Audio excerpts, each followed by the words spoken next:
The Fogcatcher Tribe. New Myth 15 by Willi Paul. Neosporin skies, mechanical winds, barbed wire, and wicker baskets.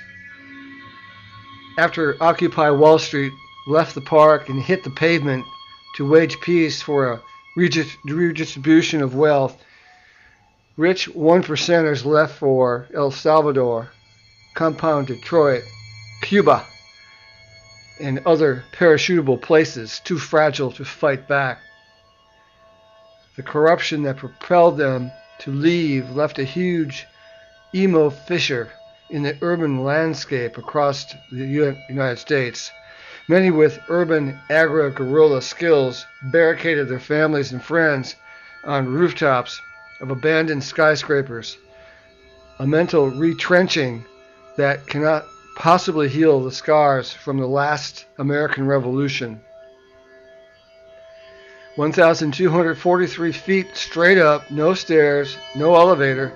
All access up, down was sealed after the last provisions were lifted to the roof.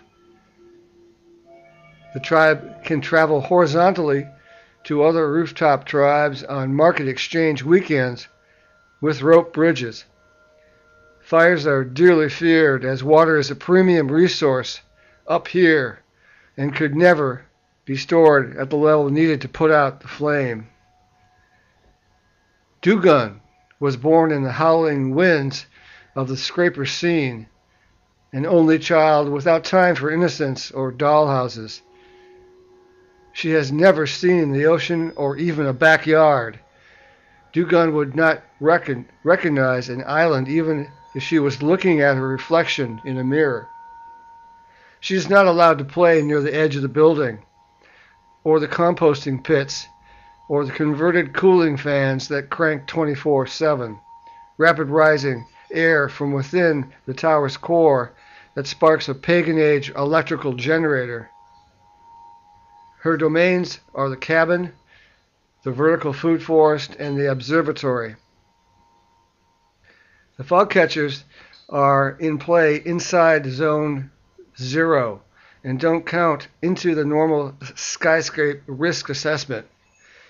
Constructed with dead soil cob and old chairs during the initial fight and flight of OWS-6, these Easter Island-like domes passively grope and trickle water from the fog into 10-gallon restaurant buckets from a former establishment on the 25th floor.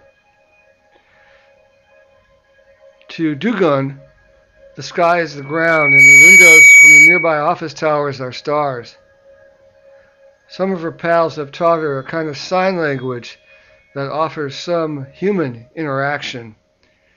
Tribal elders use flags on rope to speak over the deep chasm between them. Ships rock, buildings wave.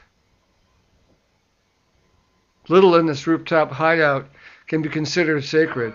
The spiral down of the collective's DNA is headed for a severe discontinuity.